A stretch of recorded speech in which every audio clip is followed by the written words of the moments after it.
But anyway, I don't know what you think. So Jamie Carragher said something and everyone has their knickers in a twist. I don't know what you think. Everyone. You know, it's one of those rare moments. I'm like, he has a point. It's in a bow. It feels horrible. He has a point. Because yes, there's obviously we need to pay allegiance because we're Africans first. I understand. I totally get what people would say. This is in Africa. We need to grow our own. I totally agree. The only thing I will say is every tournament in the past 4 years, there's been a level of improvement. That's what I would say. Like last year's was a proper it was the one in Ivory Coast. I loved it. I think it was one of the best AFCONs I've seen in a while. The energy, everything looked, and the interesting intrigues, especially like for Ivory Coast. You fire your coach midway, you get another one, and you go and win. That guy in the stadium, remember that guy who was hitting on that woman? The Cape Verde, everyone loved Cape Verde. Spectators. They were the fauna and flora in Ivory Coast. But generally, I'll give you my own personal example. In January, I was in Turkey, in Istanbul. Nimetembea tu hivi, I was walking the streets of Istanbul, nikaona nilikuwa nimeona uwanja ya Fenerbahce. And you see, for them, hapo nje kuna a lot of digital advertising and all that stuff. So, you know, it's of course, it's a European country. Yes. James Wokabi. I was pleasantly surprised to see, you know, at the bus stop, they have those digital ads. Live. Some America in Turkish. Africa Cup of Nations 2024. There's an advert there.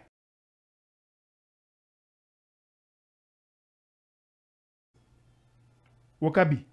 Right now, who is it? Who is his staff? Where is he now? Fenerbahce. He's at Galatasaray. Osimhen. He's from where? Nigeria. There are so many other number of players. The Drogba was playing where? He did. I think he played at Galatasaray yes. as well. Eto'o played where? Oh yeah, also. Yes. Think about it. If you look at all the leagues in the world, I think if somebody was to calculate the number of foreign players per region, I would not be surprised if Africans dominate in terms of the spread out, not even in Europe, around the world. Yeah, they probably would be third after Brazilians, of course, are number one. And then maybe the Europeans. No, actually, it could be Brazilians and Africans. Yeah, but see, we are being unfair. Brazil is a country. We should do South America as a whole. I know. But yeah. But you see, of course, Brazil, because of their pedigree. Yeah, I get what you mean. Look. So let me get to my point. So what I was trying to say was this. Carragher's views was what people fear saying publicly. Tournament yenyu mnafikiria ni kubwa but bado si kubwa. That's what you're saying. Not that it cannot get there. And that's what I thought he said. Of course, he may have used better English. He could have used better English. He could have said it differently. But I felt like we all have become all sensitive about it. But I sat down and I asked myself, let's first of all just think critically. Would winning an AFCON in any way increase your chances of winning Ballon d'Or compared to winning the Euro or the World Cup? I think the AFCON would be last in that list. Unfortunately. I think so, unfortunately. Now, is AFCON big? To us at home, it's huge. It's a big tournament. We grew up loving it. We grew up watching it. We watch it even now. But do we behave like AFCON is a big enough tournament? I don't think we do. As the people who are in it. How many times do we know when AFCON is being played? Is AFCON being played in June? Is it being played in January? Is it being played? When do we know? 2025 is in end of December. When do we know? How do we know when it's happening? Yeah. So, if a tournament is big, should such things be happening? No.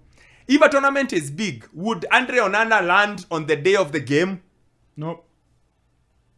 You know? Or they start having issues in terms of the European club football saying, no, we should not have this tournament at this time because it affects us significantly. Exactly. I feel like there are things we could do to make AFCON as big as we all think it is in our heads. Yeah. And some of the things that AFCON needs are basics. You know, like I said, let the dates be there. Fixed. These are the dates. Mpende msipende. Not today we are here and then tomorrow we are. And I know someone is going to say, but we changed it for Qatar.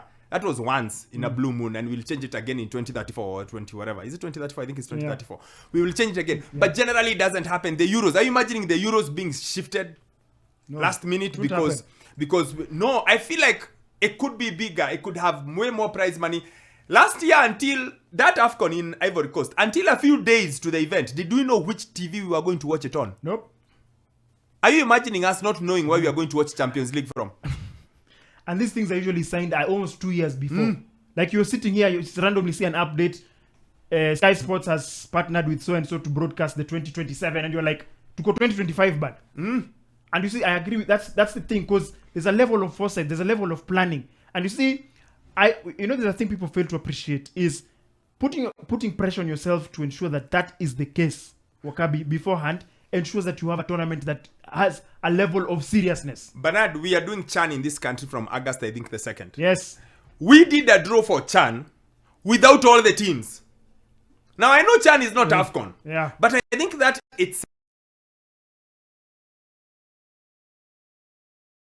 without the teams. Like, we have a draw. They opened a draw and you're like, how are they 20? Why are they not 16? Why? Okay, so which other teams? Then, this one will play that one, that one.